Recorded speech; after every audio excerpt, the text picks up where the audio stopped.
28 ശനിയാഴ്ച പ്രാദേശിക സമയം രാവിലെ 8:15 അമേരിക്കയും ഇസ്രായേലും ഇറാനെതിരെ യുദ്ധം പ്രഖ്യാപിച്ചു. ഇറാനിലെ പ്രധാന നഗരങ്ങളായ ടെഹ്റാൻ, ഇസ്ഫഹാൻ, ഗോം, കരാച്ച്, കർമൻഷാഹ്, ചാബഹാർ എന്നിവിടങ്ങളിൽ വൻ സ്ഫോടനങ്ങൾ നടത്തി. ഇറാനിലെ 100ഓളം സൈനിക കേന്ദ്രങ്ങളിൽ ബോംബിട്ടുവെന്നാണ് അഭിമാനത്തോടെ അമേരിക്കയും ഇസ്രായേലും അവകാശപ്പെട്ടത്. അമേരിക്കയുടെ പശ്ചിമേഷ്യയിലെ താവളങ്ങൾക്ക് നേരെ പ്രത്യാക്രമണം നടത്തിക്കൊണ്ട് ഇറാൻ തിരിച്ചടിച്ചു. ഇസ്രായേലിന് നേരെ മാത്രമല്ല, Bahrain, Abu Dhabi, Dubai, Kuwait, Saudi Arabia, Syria തുടങ്ങിയ രാജ്യങ്ങളിലേക്കും ഡ്രോണുകളും മിസൈലുകളും അയച്ചുകൊണ്ട് ഇറാൻ പ്രതികരിച്ചു. അമേരിക്കയും ഇസ്രായേലും ചേർന്ന് നടത്തുന്ന ഈ കലാപത്തിന് ഗർജിക്കുന്ന സിംഹം എന്നാണ് അവർ ഇട്ടിരിക്കുന്ന പേര്. തിരിച്ചടിക്കുന്ന ഇറാൻ കൊടുത്തിരിക്കുന്ന പേര് ഓപ്പറേഷൻ ട്രൂ പ്രോമിസ് 4. നാട്ടിലെ ഉത്സവത്തിന്റെ വെടിക്കെട്ട് വിവരിക്കുന്ന പോലെ മാധ്യമങ്ങൾ ഈ വാർത്ത ആഘോഷിച്ചുകൊണ്ടിരിക്കുന്നു. യുദ്ധം ഒരാഴ്ച പിന്നിടുകയാണ്. ഐക്യരാഷ്ട്രസഭ ഒന്നും ചെയ്യാനാവാതെ നോക്കുകുത്തിയായി നിൽക്കുന്നു. സൗദിയിൽ അമേരിക്കൻ എംബസിക്ക് ബോംബ്, ടെലവീവിൽ മിസൈൽ ആക്രമണം, ദോഹയിൽ വലിയ സ്ഫോടക ശബ്ദം, UAE ആമസോൺ ഡേറ്റാ സെന്ററിൽ പൊട്ടിത്തെറി, ഇങ്ങനെ പലതും മാധ്യമങ്ങൾ പറയുന്നു. ഹിസ്ബുള്ളയെ തകർക്കാൻ ഇസ്രായേൽ സൈന്യം ലെബനനിൽ കടന്നു. കരയുദ്ധം തുടങ്ങി. ഇറാൻ നാവികസേനയുടെ യുദ്ധക്കപ്പൽ മുക്കി 100ഓളം പേരെ കൊന്നാണ് മറ്റൊരു പ്രധാന വാർത്ത. വിപണികൾ ഉണർന്നു. ക്രൂഡ് ഓയിലിന്റെ വില കുതിച്ചുയർന്നു. വില കുറഞ്ഞെന്തും പ്രധാന വാർത്തയായി. യുദ്ധം തുടങ്ങിയപ്പോൾ മുതൽ ഇതാണ് രീതി. ഇറാന്റെ കൈവശമുള്ള ഹോർമൂസ് കടലിടുക്കിലൂടെ കപ്പലുകൾക്ക് വിലക്കുണ്ടാകുമോ എന്ന ഭീതിയായിരുന്നു വലുത്. വിലക്കുണ്ടായാൽ അത് ലോകത്തെ മുഴുവൻ ബാധിക്കും. എണ്ണ ഉൽപാദക രാജ്യങ്ങളായ Saudi Arabia, Iran, Iraq, UAE എന്നീ രാജ്യങ്ങളെ ഒമാൻ ഉൾക്കടലുമായും അറേബ്യൻ കടലുമായും ബന്ധിപ്പിക്കുന്ന ഇടനാഴിയാണിത്. ഏറ്റവും ഇടുങ്ങിയ ഭാഗത്തിന് 33 കിലോമീറ്ററാണ് വീതി. കടലിടുക്ക് അടച്ചാൽ കപ്പലുകൾ ഗുഡ് ഹോപ്പ് മുനമ്പ് വഴി ചുറ്റി വരണം. സ്വാഭാവികമായും എണ്ണവില കുതിച്ചുയരും. ലോക വിപണിയിലേക്ക് 31% എണ്ണയും 20% LNGയും ഒഴുകുന്ന വഴിയാണിത്.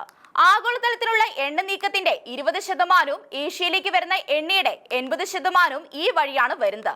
അതുകൊണ്ട് കടലിടുക്ക് അടച്ചാൽ ഇന്ത്യ, ചൈന, പാകിസ്ഥാൻ, ബംഗ്ലാദേശ് രാജ്യങ്ങൾക്ക് വലിയ ആഘാതമാകും. ചൈനയിലേക്ക് ദിവസം 54 ലക്ഷം ബാരൽ എണ്ണയും, ഇന്ത്യയിലേക്ക് ദിവസം 17 ലക്ഷം ബാരൽ എണ്ണയും, ജപ്പാനിലേക്ക് 16 ലക്ഷം എണ്ണയും, യൂറോപ്പിലേക്ക് 5 ലക്ഷം ബാരൽ എണ്ണയും, അമേരിക്കയിലേക്ക് 6 ലക്ഷം ബാരൽ എണ്ണയുമാണ് പോകുന്നത്. കടലിടുക്കിൽ യുദ്ധം ചെറിയ പ്രശ്നം ഉണ്ടാക്കിയപ്പോൾ 706 ടാങ്കറുകൾ ക്യൂവിലായി എന്ന് വാർത്ത കണ്ടു. സ്വാഭാവികമായും ഇറാൻ കടലിടുക്ക് അടച്ചു. നിയന്ത്രണം ലംഘിച്ചാൽ കപ്പലുകൾ കത്തിക്കും.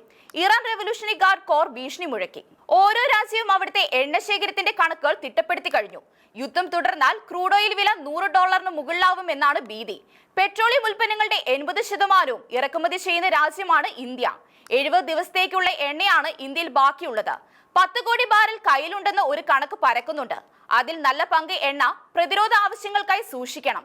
ചുരുക്കത്തിൽ ഇന്ത്യക്ക് 25 ദിവസം പിടിച്ചു നിൽക്കാനേ കഴിയുമെന്നാണ് ചില വിദഗ്ധർ പറയുന്നത്. ഇറാന്റെ ആക്രമണം ദുർബലമായി. അവരുടെ സൈനിക താവളങ്ങളെല്ലാം തന്നെ നശിപ്പിക്കപ്പെട്ടു. മിസൈൽ വിക്ഷേപണ തറകളും തകർന്നു. അവർ ഉക്രൈൻകാരെ പോലെ ട്രക്കുകൾ മിസൈൽ വിക്ഷേപണ തറകൾ ആക്കുകയാണ്. എവിടെ നിന്നും മിസൈലുകൾ ഉയരുന്നുവെന്ന് ചാര ഉപഗ്രഹങ്ങൾക്ക് കാണാനാവില്ല എന്താണ് ഇതിന്റെ സവിശേഷത. അവ കണ്ടുപിടിക്കുമ്പോഴേക്കും ട്രക്കുകൾ സ്ഥലം മാറിയിരിക്കും. അതായത് ഉക്രൈനിലെ പോലെ ഇവിടെയും യുദ്ധം തുടരും. ഇറാനിലെ ഭരണകൂടത്തിനെതിരെ എന്തെല്ലാം പ്രചാരണം ഉണ്ടായാലും ഇപ്പോഴും ബദൽ നീക്കങ്ങൾ ഒന്നുമില്ല. അലി ഖമൈനി കൊല്ലപ്പെട്ടു, പക്ഷെ അതിലും ഭീകരൻ ഭരണമേൽക്കുന്നു. യുദ്ധം തുടരുമെന്ന് പ്രഖ്യാപിക്കുന്നു. 1990-ലെ കുവൈറ്റ് യുദ്ധമാവില്ല ഇത്. ഇറാൻ ആണവ രാജ്യമാകുന്നത് തടയാനാണ് യുദ്ധമെന്നാണ് അമേരിക്ക പറയുന്നത്. ഇറാൻ ആണവ ശക്തിയായാൽ അമേരിക്കയ്ക്കും ഇസ്രായേലിനും നിത്യഭീഷണിയാവും. ആണവ ശക്തിയുള്ള ഒരു ഷിയ രാജ്യത്തെ സൗദിക്കും ഭയം. കോവിഡ് കാലത്ത് 5 വർഷം രഹസ്യമായി ജീവിച്ച ഖമേനി 2024 ഏപ്രിൽ ആദ്യമായി പ്രത്യക്ഷപ്പെട്ടപ്പോൾ നടത്തിയ പ്രസ്താവന ഇനി ഇസ്രായേൽ അധികകാലം ഉണ്ടാവില്ലെന്നാണ്. ഇത്തരം ലക്ഷ്യങ്ങളുള്ള ഒരു നേതാവ് ന്യൂക്ലിയർ ആയുധം കൂടി ശേഖരിച്ചാൽ എന്താവും ലോകത്തിന്റെ സ്ഥിതി എന്ന ചോദ്യത്തിന് ഏറെ പ്രസക്തിയുണ്ട്. ആണവ വിഷയമല്ല, ഇറാനിലെ എണ്ണപ്പാടങ്ങളാണ് യഥാർത്ഥ ലക്ഷ്യമെന്ന ഭാഷ്യവുമുണ്ട്. എണ്ണ ഉൽപാദനത്തിൽ ലോകത്തിലെ 3ാം ശക്തിയാണ് ഇറാൻ. ഈ യുദ്ധം എന്ന് തീരുമെന്ന് ആർക്കും പറയാനാവില്ല. അടുത്ത കാലത്ത് ആരംഭിച്ച എല്ലാ യുദ്ധങ്ങളും തുടരുകയാണ്. ഉക്രൈൻ യുദ്ധം തുടങ്ങിയിട്ട് ഫെബ്രുവരി 24-ന് 4 വർഷമായി. അവിടെ ഇപ്പോഴും ഡ്രോണുകളും മിസൈലുകളും പറന്നു നടക്കുന്നുവെന്നും മനുഷ്യർ ദിവസം കശാപ്പ് ചെയ്യപ്പെടുന്നുവെന്നും മാധ്യമങ്ങൾക്ക് വാർത്ത പോലും അല്ലാതായി. എല്ലാവരും ഇറാൻ അമേരിക്ക യുദ്ധത്തിലാണ് 4 പതിറ്റാണ്ടായി. കൃത്യമായി പറഞ്ഞാൽ 1986 മുതൽ ഇറാൻ ഭരിക്കുന്ന 86-കാരൻ നേതാവ് അയതുള്ള അലി ഖമേനിയെയും കുടുംബത്തെയും ശത്രുക്കൾ വധിച്ചു. മകളും മരുമകനും ചെറുമകനും ആക്രമണത്തിൽ കൊല്ലപ്പെട്ടു. ഖമേനിയുടെ കൊട്ടാരം തകർത്തതായും അദ്ദേഹത്തിന്റെ അടിയന്തര പിൻഗാമിയായി തെരഞ്ഞെടുക്കപ്പെട്ടതായി ഇറാൻ അറിയിച്ചു. അദ്ദേഹത്തിന്റെ മകൻ മുജാബ് ഖമേനിയും പിൻഗാമിയെ തെരഞ്ഞെടുക്കുന്നതിനുള്ള 88 അംഗ സഭ ആകെയും കൊല്ലപ്പെട്ടതായി ഇസ്രായേലിൽ നിന്നും അവകാശപ്പെടുന്നുണ്ട്. ഖമേനിയുടെയും മകളുടെയും കുടുംബത്തിന്റെയും മരണം മാത്രമാണ് ഇറാൻ അംഗീകരിച്ചത്. 2025 ജൂണിൽ നടന്ന ഇസ്രായേൽ ഇറാൻ യുദ്ധകാലത്ത് ഇസ്രായേൽ ഖമേനിയെ വധിക്കാതിരുന്നത് അമേരിക്കൻ പ്രസിഡന്റ് ട്രംപ് വിലക്കിയത് കൊണ്ടായിരുന്നു എന്ന് സത്യമായ അവകാശവാദമാണെന്ന് ഈ കൊലപാതകം തെളിയിച്ചു.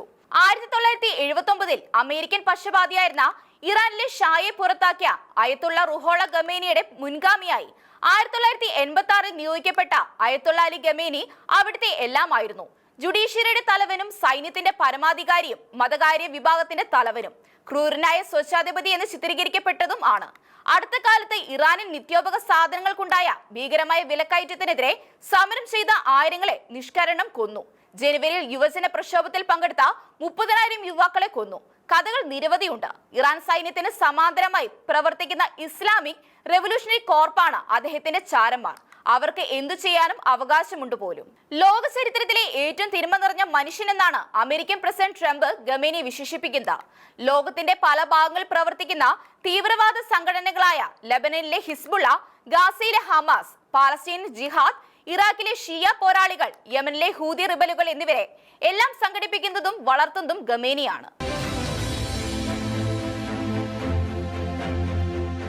ഇതിനോടകം 2000ഓളം ഇറാനികൾ കൊല്ലപ്പെട്ടെന്നും അമേരിക്കയുടെയും ഇസ്രായേലിന്റെയും സൈനികരും കൊല്ലപ്പെട്ടെന്നുമുള്ള വാർത്തകളെല്ലാം അകംതാളുകളിലാണ്. ഫെബ്രുവരി 28 വ്യോമാക്രമണത്തിൽ കൊല്ലപ്പെട്ട തെക്കൻ ഇറാനിലെ മിനാബിലെ പെൺകുട്ടികളുടെ സ്കൂളിൽ നടന്ന ആക്രമണത്തിൽ 165 സ്കൂൾ കുട്ടികൾ കൊല്ലപ്പെട്ടു. മനുഷ്യജീവൻ തീരെ വിലയില്ലാത്തതാകുന്ന കാലമാണിത്. ഫെബ്രുവരി 24 4 വർഷം തികയുന്ന റഷ്യ യുക്രൈൻ യുദ്ധത്തിൽ 55,000 യുക്രൈൻ പടയാളികളും 1.8 ലക്ഷം റഷ്യൻ പടയാളികൾ കൊല്ലപ്പെട്ടതായി ഔദ്യോഗിക കണക്കുണ്ട്. 4 ലക്ഷത്തിനും 15 ലക്ഷത്തിനും ഇടയിൽ ജനങ്ങൾ കൊല്ലപ്പെട്ടു. സുഡാനിൽ നടക്കുന്ന അധികാര വടംവലിയുടെ ഭാഗമായി 2023 ഏപ്രിൽ മുതൽ നടക്കുന്ന ആഭ്യന്തര യുദ്ധത്തിൽ ഇതുവരെ 15 ലക്ഷം പേർ മരിച്ചു. 1.5 കോടി ജനങ്ങൾക്ക് നാടുവിട്ട് പലായനം ചെയ്യേണ്ടി വന്നു. ഖാർത്തും സംസ്ഥാനത്ത് തന്നെ 60,000 മരണമുണ്ടായി. പാകിസ്ഥാനും അഫ്ഗാനിസ്ഥാനും തമ്മിൽ അടുത്ത കാലത്ത് 2026 യുദ്ധം തുടങ്ങി.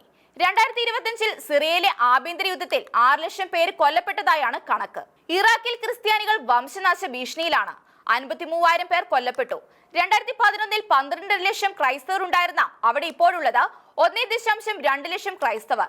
സിറിയയിലെ ക്രൈസ്തവ ജനസംഖ്യ 15 ലക്ഷത്തിൽ നിന്നും 3 ലക്ഷമായി. നൈജീരിയയിൽ 60,000 ക്രൈസ്തവർ കൊല്ലപ്പെട്ടു. ഇറാനിൽ ഇസ്ലാമിക് വിപ്ലവത്തിൽ 60,000 പേർ കൊല്ലപ്പെട്ടതായാണ് ഔദ്യോഗിക കണക്ക്. യുദ്ധങ്ങളും ഏകാധിപതികളും തീവ്രവാദികളും മതപീഡരും ഒരു മനസാക്ഷിക്കടിയും ഇല്ലാതെ കൊന്നു മുന്നേറുന്നു. യുദ്ധമുണ്ടാക്കുന്ന കച്ചവട പ്രതിസന്ധികളും സാധ്യതകളും അവയെ കൈകാര്യം ചെയ്യേണ്ട രീതികളും എല്ലാമാണ് പ്രധാന വാർത്തകൾ. ആർക്കും മനുഷ്യജീവൻ ഒരു വിഷയമല്ലാതാകുന്നു. തകരുകയോ തകർക്കപ്പെടുകയോ ചെയ്ത മനുഷ്യനിർമ്മിതകളെല്ലാം പുനരുദ്ധരിക്കാം. എന്നാൽ കശാപ്പ് ചെയ്യപ്പെടുന്ന ഒരു മനുഷ്യജീവനോ ആർക്കും തിരിച്ചു കൊണ്ടുവരാനാകില്ല എന്നറിഞ്ഞിട്ടും ആരും അക്കാര്യത്തിൽ ആകുലപ്പെടുന്നില്ല. യുദ്ധത്തിൽ സ്വാഭാവികമായി സംഭവിക്കുന്നതല്ലേ മരണം എന്ന മട്ടാണ്. ശരിക്കും അസൂര കാലം. യുദ്ധത്തിൽ ആരും ജയിക്കുന്നില്ല, എല്ലാവരും തോൽക്കുന്നുവെന്ന സത്യം എന്തേ എല്ലാവരും മറക്കുന്നു. ഡൽഹി മദ്യനയ കേസിൽ മുൻ ഡൽഹി മുഖ്യമന്ത്രി കേജ്രിവാൾ, ഉപമുഖ്യമന്ത്രി സിസോദിയ, തെലങ്കാനയിലെ BRS നേതാവ് ചന്ദ്രശേഖർ റാവുവിന്റെ മകൾ കെ കവിത എന്നിവരടക്കം 23 പ്രതികളെയും ഡൽഹിയിലെ പ്രത്യേക കോടതിയിലെ ജഡ്ജി ജിതേന്ദ്ര സിംഗ് വെറുതെ വിട്ടുകൊണ്ട് ഫെബ്രുവരി 28 വിധി പ്രസ്താവിച്ചു. വിധി വന്ന ഉടനെ CBI ഹൈക്കോടതിയിൽ അപ്പീൽ കൊടുത്തു. പ്രതികളിൽ ഒരാളുടെ പേരിലും പ്രഥമ ദൃഷ്ട്യാ പോലും കേസ് നിലനിൽക്കുന്നില്ലെന്ന് ജിതേന്ദ്ര സിംഗ് ചൂണ്ടിക്കാട്ടി. അനുമാനങ്ങളുടെയും ഊഹാപോഹങ്ങളുടെയും അടിസ്ഥാനത്തിലുള്ള കേസാണിത്. ആയിരക്കണക്കിന് പേജ് വരുന്ന കുറ്റപത്രത്തിൽ സാക്ഷിമൊഴികളെ തുളയ്ക്കുന്ന തെളിവുകളൊന്നുമില്ല. സ്വയം രക്ഷപ്പെടാൻ മാപ്പുസാക്ഷികളായവരെ അമിതമായി ആശ്രയിച്ചു. കൂട്ടുപ്രതികളുടെയും സാക്ഷികളുടെയും മൊഴികളുടെ അടിസ്ഥാനത്തിലാണ് ആരോപണങ്ങൾ. കോടതി CBI കണക്കില്ലാതെ കുടഞ്ഞു. സംഭവത്തിന് പിന്നിൽ ദുരുദ്ദേശത്തിനോ നേരിട്ട് നേട്ടമുണ്ടാക്കിയതിനോ തെളിവില്ല. നയരൂപീകരണത്തിന് പങ്കെടുക്കുന്നതിനെ ഗൂഢാലോചനയെ കണക്കാക്കാനാവില്ലെന്നും വിധിന്യായം പറയുന്നു. ഒരു തെളിവുമില്ലാതെ കേസെടുത്തതിന് അന്നത്തെ എക്സൈസ് ഡെപ്യൂട്ടി കമ്മീഷണർ കുൽദീപ് സിംഗിനെതിരെ വകുപ്പ് തല നടപടിയും കോടതി നിർദ്ദേശിച്ചു. ഡൽഹിയിലെ മദ്യവിൽപ്പന പൂർണ്ണമായും സ്വകാര്യവൽക്കരിക്കുന്ന 2021 മദ്യനയമാണ് വിഷയമായത്. നയം വിവാദമായതോടെ സർക്കാർ പിൻവലിച്ചു. എന്നാൽ കേന്ദ്രം വിട്ടില്ല. ചില സ്വകാര്യ കമ്പനികൾക്ക് അമിത നേട്ടം ഉണ്ടാക്കുന്ന നയവുമായി ബന്ധപ്പെട്ട ക്രമക്കേടും അഴിമതിയും അന്വേഷിക്കുവാൻ ലഫ്റ്റനന്റ് ഗവർണർ ഉത്തരവായി. ഞാൻ നിരപരാധിയാണ്. വിധി കേട്ട ശേഷം പത്രക്കാരോട് സംസാരിച്ച കേജ്രിവാൾ പൊട്ടിക്കരഞ്ഞു. ഒരു കുറ്റവും ചെയ്യാതെ 156 ദിവസം അദ്ദേഹത്തിന് ജയിലിൽ കിടക്കേണ്ടി വന്നു. മുഖ്യമന്ത്രി സ്ഥാനം ഉപേക്ഷിക്കേണ്ടി വന്നു. നിയമസഭാ തെരഞ്ഞെടുപ്പിൽ അധികാരം നിലനിർത്താനാവില്ല. ജാർഖണ്ഡിലെ മുഖ്യമന്ത്രിയായിരുന്ന ഹേമന്ത് സോറനും ജയിലിൽ പോകേണ്ടി വന്നിട്ടുണ്ട്. പിണറായിക്ക് പോകേണ്ടി വരുമെന്ന് കരുതുന്ന കാലമുണ്ടായിരുന്നു. 2024 മാർച്ച് 21-നാണ് ഡൽഹി മദ്യനയ കേസിൽ മുൻ ഡൽഹി മുഖ്യമന്ത്രി കേജ്രിവാൾ അറസ്റ്റ് ചെയ്യപ്പെട്ടത്. CBI ആണ് അറസ്റ്റ് ചെയ്തത്. പോലീസ് കേസിൽ അറസ്റ്റ് ചെയ്യപ്പെട്ട ആദ്യ മുഖ്യമന്ത്രിയായി അദ്ദേഹം. മുഖ്യമന്ത്രി പദവി രാജിവെക്കാതെ അദ്ദേഹം കുറെ കാലം ഭരിച്ചു. പിന്നീട് അധികാരം കൈമാറി.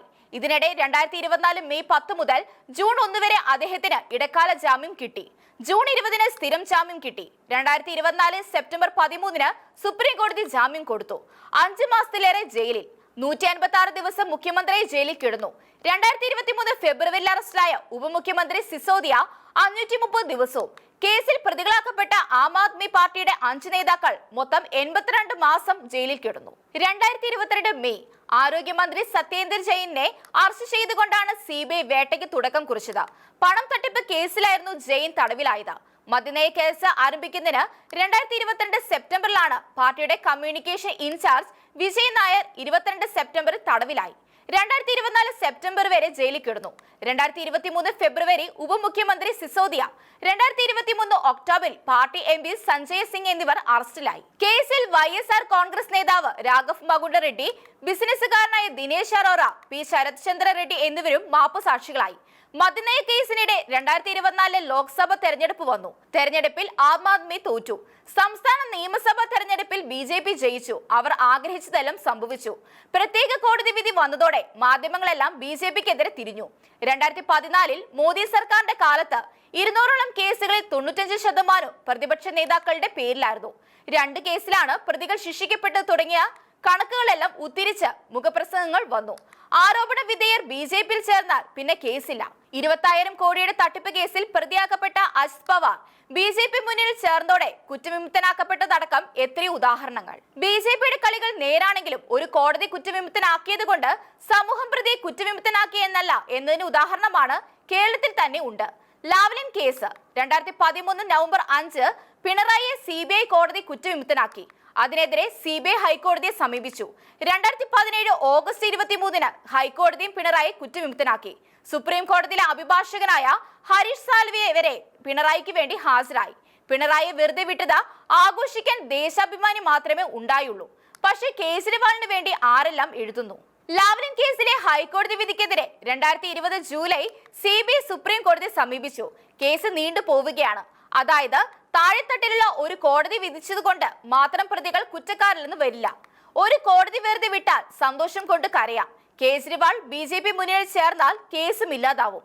ഹരിയാന നിയമസഭാ തെരഞ്ഞെടുപ്പിലൊക്കെ കാണിച്ച സമീപനം അത്തരം ഒരു സൂചനയും തരുന്നുണ്ട്. ആം ആദ്മി പാർട്ടിയാണല്ലോ അവിടുത്തെ കോൺഗ്രസിനെ തോൽപ്പിച്ചത്.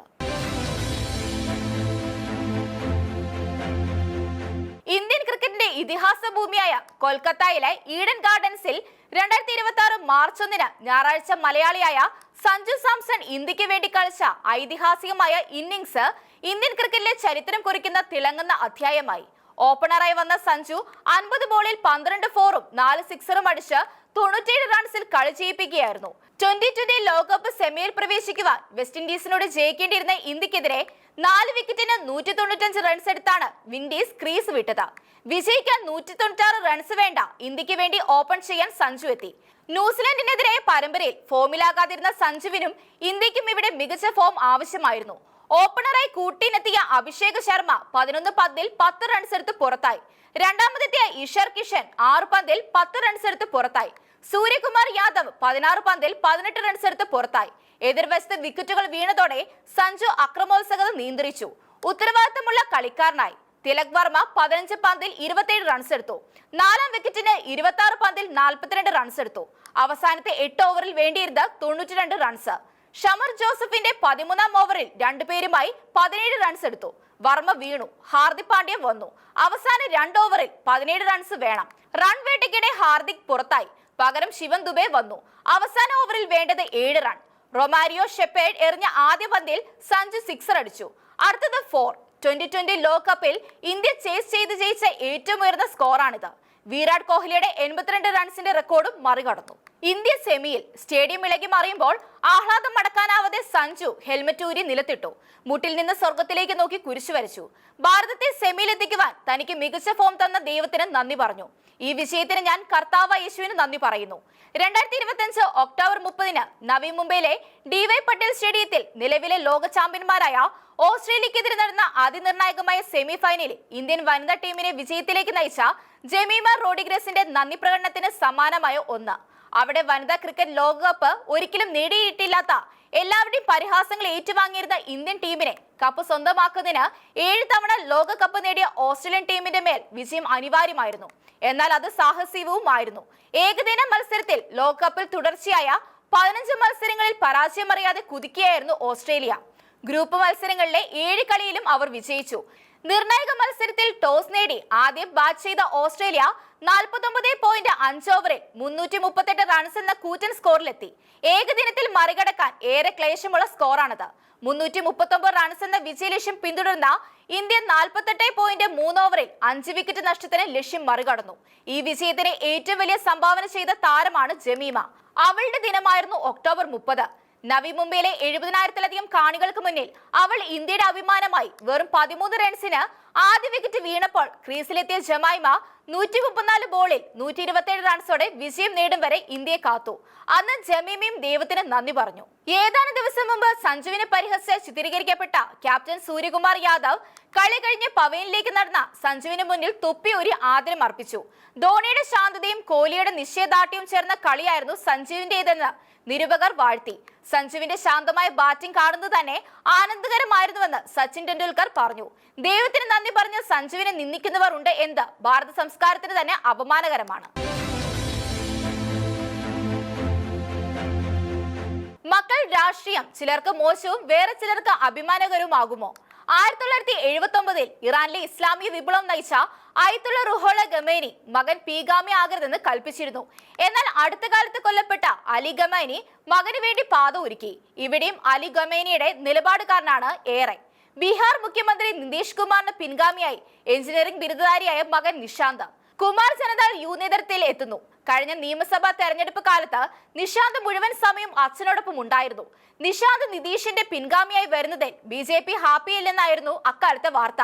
ഹോളി ആഘോഷ ദിനങ്ങളിൽ നിഷാന്ത് ജനതാൾ യു പാർട്ടിയിൽ ചേരുമെന്ന് പാർട്ടി നേതാക്കൾ തന്നെ വെളിപ്പെടുത്തുന്നതിന് പിന്നാലെ നിതീഷ് കുമാർ മുഖ്യമന്ത്രി സ്ഥാനം രാജിവെക്കുന്നതായും രാജ്യസഭയിൽ പോകുന്നതായും വെളിപ്പെടുത്തി. നിതീഷ് കുമാറിന്റെ മകൻ വരുന്നതായുള്ള വാർത്തയെ സന്തോഷത്തോടെ അംഗീകരിക്കുന്നവർ വേറെ പലരുടെയും മക്കളും ബന്ധുക്കളും രാഷ്ട്രീയ പിൻഗാമികളായി വരുന്നതിനെ എതിർക്കുന്നു. കേരളത്തിൽ RSP നേതാവ് MK പ്രേമചന്ദ്രന്റെ മകൻ കാർത്തിക് ഇരവിപുരത്ത് മത്സരിക്കണമെന്ന് പാർട്ടി തീരുമാനിച്ചിട്ടും മക്കൾ രാഷ്ട്രീയം പാടില്ല എന്ന് ബേബി ജോണിന്റെ മകൻ ഷിബു ഉറച്ചു നിന്നതോടെ കാർത്തിക്കിന്റെ ചാൻസ് വെട്ടി. RSP പുതിയ പിളർപ്പിന്റെ വക്കീലുമായി. മക്കൾ രാഷ്ട്രീയത്തോടുള്ള ചിലരുടെ വൈരുദ്ധ്യാത്മക നിലപാടുകൾ തന്നെ കൗതുകരമാണ്. ഇക്കാര്യത്തിൽ കോൺഗ്രസിന് വല്ലാതെ പുലഭ്യം പറയുന്ന CPM-ൽ സംസ്ഥാന സെക്രട്ടറിയുടെ ഭാര്യ ശ്യാമളയും പിണറായിയുടെ മരുമകൻ റിയാസും പോളിറ്റ് ബ്യൂറോയുടെ അംഗം A വിജയരാഘവന്റെ ഭാര്യ ബിന്ദുവും മത്സരിക്കുന്നതും ജയിക്കുന്നതും മന്ത്രിമാരാകുന്നതും വിപ്ലവം. തളിപ്പറമ്പിലെ പഴയ MLA ജെയിംസ് മാത്യുവിന്റെ ഭാര്യ സുകന്യെ തഴഞ്ഞാണ് ഗോവിന്ദന്റെ ഭാര്യ ശ്യാമള വരുന്നതെന്നാണ് പ്രചാരണം. ഗോവിന്ദനോളം വരുമോ ജെയിംസ് മാത്യു? തലശ്ശേരിയിൽ ഷംസീർ മാറുന്നു. കാരായി രാജൻ വരുന്നു. ഇനി റിയാസിന് പാർട്ടിയിൽ എതിരാളികളില്ല. സാധാരണക്കാർ ഇപ്പോൾ പരസ്പരം ചോദിക്കുന്നത് വീണ ജോർജിന്റെ കുടുംബ പ്രശ്നം എന്താവുമെന്നാണ്. കുപ്രസിദ്ധമായ കണ്ണൂർ ദുരന്തത്തിൽ നിന്നും കഷ്ടിച്ച് രക്ഷപ്പെട്ട വീണ വീട്ടിലെത്തി ഒളിച്ചു താമസിക്കുന്ന കാലത്ത് ഭർത്താവ് ഡോക്ടർ ജോർജ് ജോസഫ് കുടുംബ പ്രശ്നങ്ങൾ ഉള്ളതിനാൽ വീണ ഇനി മത്സരത്തിനില്ല എന്ന് പാർട്ടി നേതാക്കളെ അറിയിച്ചു. എന്താണ് പ്രശ്നമെന്ന് ആർക്കും അറിയില്ല. വീണ ആശുപത്രിയിൽ നിന്ന് ഡിസ്ചാർജ് വാങ്ങി രഹസ്യത്തിലേക്ക് വീട്ടിലേക്ക് മടങ്ങിയത് മുതൽ ദുരൂഹത ശക്തമാവുകയാണ്. 2016 വീണയ്ക്ക് സീറ്റ് ചോദിച്ചതും ഭർത്താവ് ഡോക്ടർ ജോർജ് ജോസഫ് ആയിരുന്നു. ഇപ്പോഴും ആറന്മുളയിൽ 6 മത്സരിക്കുമെന്നതിൽ CPM-ന് സംശയമൊന്നുമില്ല. വീണയുടെ PR ടീമും സജീവമായി രംഗത്തുണ്ട്. എല്ലാം ആരെയോ കബളിപ്പിക്കാനുള്ള നീക്കങ്ങളെന്ന് ജനം മനസ്സിലാക്കുന്നു. നിയമസഭാ തെരഞ്ഞെടുപ്പിൽ വിജയിക്കുമെന്ന് എല്ലാവരും പറയുമ്പോഴും CPM-ന് അത്ര ഉറപ്പില്ലെന്ന് വ്യക്തം. ഒന്നാം പിണറായി സർക്കാരിനുണ്ടായിരുന്ന ഉറപ്പ് രണ്ടാം സർക്കാരിനില്ല. തെരഞ്ഞെടുപ്പ് വിജയം ലക്ഷ്യം വെച്ച് സ്ഥാനാർത്ഥികളെ മാറ്റാതെ പരീക്ഷിക്കുന്നത് അതുകൊണ്ടല്ലേ? തുടർച്ചയായി 2 തവണ മത്സരിച്ചവർക്ക് സീറ്റില്ല എന്ന തത്വം ഒന്നാം സർക്കാരിന് ശേഷം നടപ്പാക്കി. എത്ര പ്രമുഖരെ ഒഴിവാക്കി.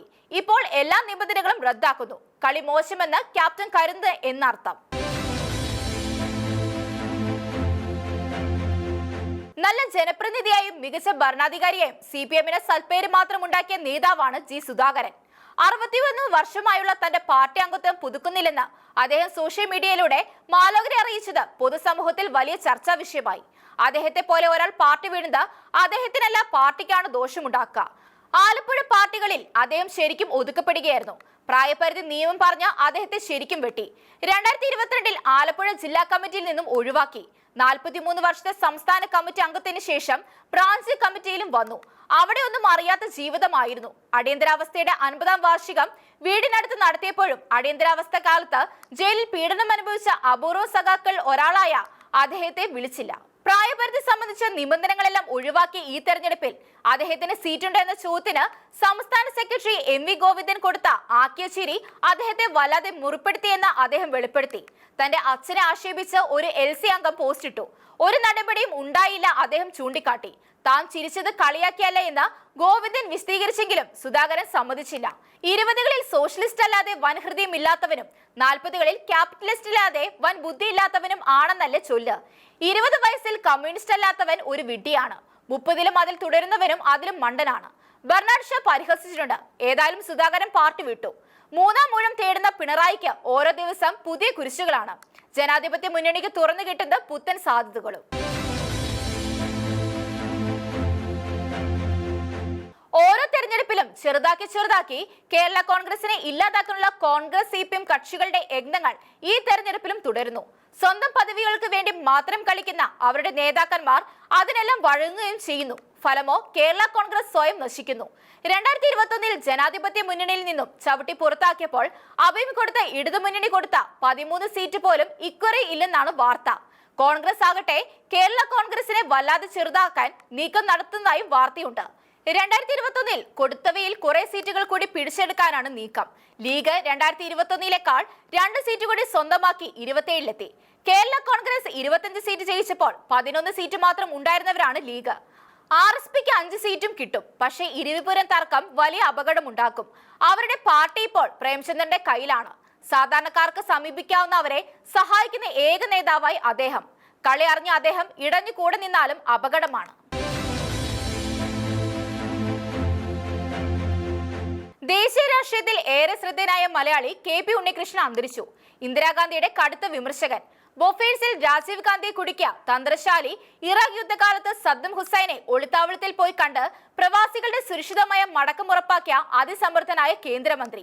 ഉണ്ണിയുടെ നേട്ടങ്ങൾ ബഹുമുഖമാണ്. പത്രപ്രവർത്തനം രാഷ്ട്രീയ പ്രവർത്തനത്തിന്റെ ഭാഗമായിരുന്ന തലമുറയുടെ അവസാന കണ്ണികളിൽ ഒരാളാണ് ഉണ്ണി. 1950കളിൽ ബ്ലീച്ചിലും മാതൃഭൂമിയിലും പ്രവർത്തിച്ചു. 1960കൾ തൊട്ട് മാതൃഭൂമി ഡൽഹി ലേഖകൻ, മികച്ച വാഗ്മി, പ്രജാ സോഷ്യലിസ്റ്റ് പാർട്ടി അംഗമായിരുന്നു. പിന്നീട് കോൺഗ്രസിൽ ചേർന്നു. ഇന്ദിരയുടെ നല്ല കാലത്ത് അവരുടെ കടുത്ത ആരാധകനായിരുന്നു. ഇന്ദിരയുടെ അടുത്തയാൾ, പ്രണബിനേക്കാൾ സീനിയർ. പാർലമെന്റിൽ പ്രധാന വിഷയങ്ങൾ സംസാരിക്കുവാൻ ഇന്ദിര ഉണ്ണിയെ നിയോഗിച്ചു. ബോംബെയിൽ നിന്നും VK കൃഷ്ണമേനോൻ മത്സരിച്ചപ്പോൾ അവിടുത്തെ പാർട്ടിയിൽ സ്ഥാനാർത്ഥിക്കെതിരെ ഉണ്ടായ കലാപം നേരിടാൻ ഇന്ദിര നിയോഗിച്ചത് ഉണ്ണിയായിരുന്നു. 1967 ഉണ്ണിയെ ലോക്സഭയിൽ എത്തിക്കുവാൻ മധ്യപ്രദേശിലെ വിദിഷയിൽ നിർത്താൻ ഇന്ദിര ആഗ്രഹിച്ചു. മൊറാർജി എതിർത്തു. കോൺഗ്രസിലെ കമ്മ്യൂണിസ്റ്റാണ് ഉണ്ണിയെന്നും അയാൾ മദ്യപിക്കുമെന്നുമായിരുന്നു തടസ്സവാദങ്ങൾ. അങ്ങനെ സീറ്റ് കൊടുക്കാനായില്ല.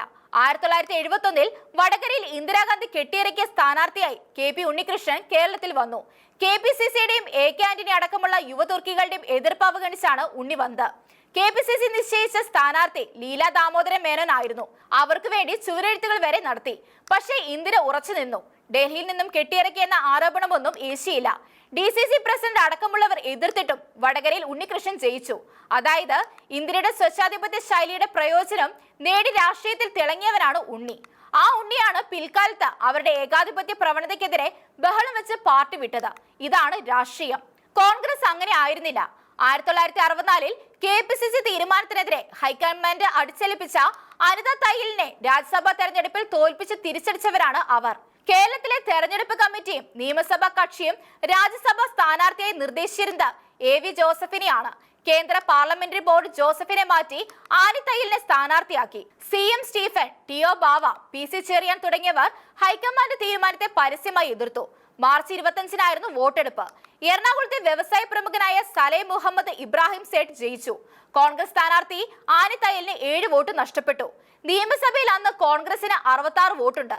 കമ്മ്യൂണിസ്റ്റ് പാർട്ടിക്ക് 34 വോട്ടുണ്ട്. PSPക്ക് 16ഉം ലീഗിന് 11ഉം വോട്ടുണ്ട്. ലീഗിലെ ഒരംഗം മുഹമ്മദിൻ അഹമ്മദ് ഹജ്ജിന് പോയതുകൊണ്ട് അവർക്കുണ്ടായിരുന്നത് 10 വോട്ടാണ്. എല്ലാവരും സത്യസന്ധമായി വോട്ട് ചെയ്താൽ കോൺഗ്രസിന് 2 സീറ്റ് ലഭിക്കണം. കോൺഗ്രസിന് 2 സ്ഥാനാർത്ഥി CK ഗോവിന്ദൻ നായരും ആനി തയ്യലും. മുഖ്യമന്ത്രി ആർ ശങ്കറും നിയമസഭാ കക്ഷി സെക്രട്ടറി ടിഒ ബാവിയും ചേർന്നാണ് ഓരോ കോൺഗ്രസ് MLAയും ഏത് സ്ഥാനാർത്ഥിക്ക് വോട്ട് ചെയ്യണമെന്ന് നിശ്ചയിച്ചത്. അവർക്ക് 33 വോട്ട് കിട്ടണം.